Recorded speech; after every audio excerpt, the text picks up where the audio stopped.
All right, guys. We're back with another video. Right off the rip, I just want to say this. The amount of hate that I've seen about Claressa Shields and the stuff outside the ring that she got going on, which isn't really anything crazy, to be honest. Her and Pap is doing good. Let them do good. Let them do their thing. Let them live good. And, you know, let them mind their own business. Nowadays, we have guys out here that are trying to criticize relationships and stuff like that. When really, it used to be girls. Like, it used to be just ladies majority of the time doing that way back when. And I'm thinking to myself, when has it ever come to that? Like, why are we not talking about just Claressa Shields' boxing skills and stuff like that?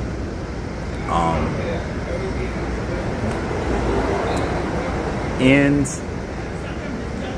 speaking of her boxing skills, let's talk a lot more about that, because this is why I wanted to bring this video to you guys. Now, K. Scott, from what I've heard of her, she was a very good amateur boxer. Like, she was either highly decorated in the amateur circuit of boxing, or she had a lot of accomplishments in the sport of boxing when it came to the amateurs. But, you know, professionally, she hasn't had many fights. And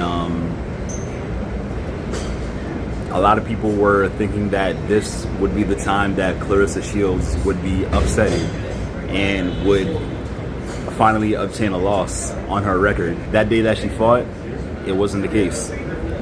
And I'm not gonna lie, there was an obvious skill gap between K. Scott and Claressa Shields, from what I've seen. Now, Claressa Shields, she did get hit a lot with the left hook from K. Scott, and it was a little bit like I wouldn't say like planned out or timed strategically, the way K. Scott was throwing out that left hook.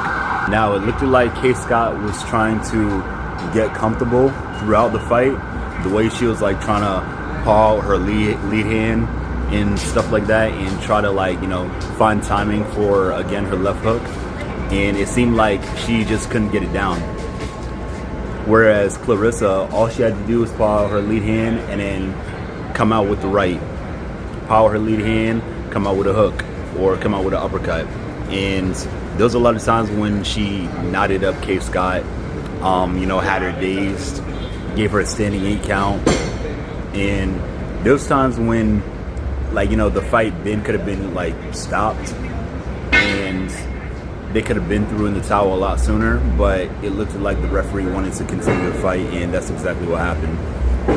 So now come to the round where the fight was actually stopped. It was, I believe, correct me if I'm wrong, guys, it was the 9th round or 8th round. And I mean, they threw pretty much every single towel that they had. And it was just like, she, in her forehead, K. Scott's forehead, she was knotted up pretty bad. During the fight, at least. But it looked like, you know, after the fight, when she was taking the pictures and stuff like that, when she was showing off her forehead again, it looked like she either recovered well or she didn't take as much damage as what it seemed like before, because, like, you know, there wasn't anything covering up her injuries. And it was like right after the fight, like post-fight, not even hours later or even a day or two later. What I want to talk about next is, this is pretty much what I was talking about, where somebody's going to end up, you know, having something either negative to say about you, or hating on you, or, you know, talking bad about, you know, what they don't like about you. If they don't like your confidence, if they don't like how you move, how you walk, how you talk. I don't like how you run your mouth. I don't like how you do this. I don't like how you talk bad about the next person. They hated Claressa's confidence. They hated the relationship. A lot of men was talking about the relationship that she had going on outside the ring, which I think all in all was a good thing for Pap. A good thing for Pap and Claressa.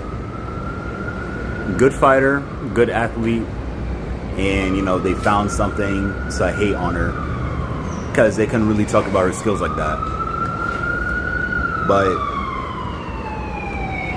now that I see that she got her victory over K. Scott, before that I was seeing a lot of people saying, I hope K. Scott finally humbles Claressa. I hope she wins. I don't know why, but I'm rooting for her.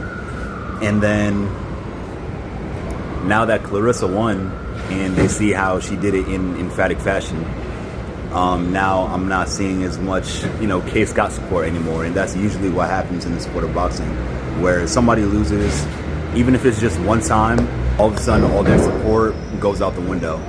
And it's not as nearly as seen as it used to be. You know, it's like a fighter somehow got to keep their O their entire career for them to stay supported.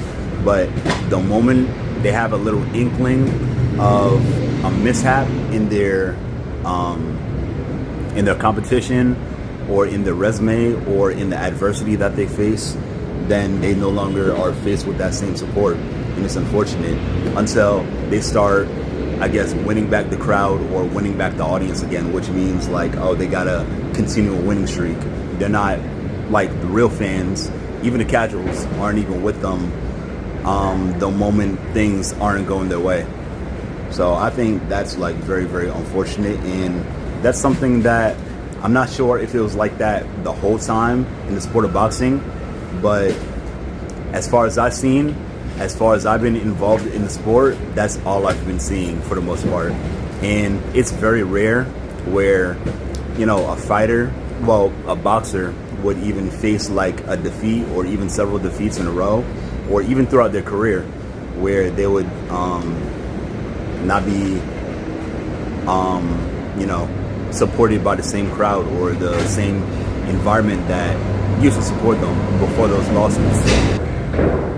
So yeah, all in all, good on Claressa. Keep winning. And that's pretty much what I expected out of her. I didn't expect the fight to be as one-sided as it was. But it just looked like K. Scott was trying to find her comfortability in that fight and trying to at least like get her feet wet a little bit. And it seems like either Claressa didn't give her a chance to do that, or she just never settled in the fight herself. And I think that's what led to her defeat. But who knows? Maybe she would have lost anyway, even if she did settle up in the fight. So let me know what you guys think, and leave a comment down below and like the video, because that will definitely help out the channel. And I'll see you guys in the next video a little bit later. So peace.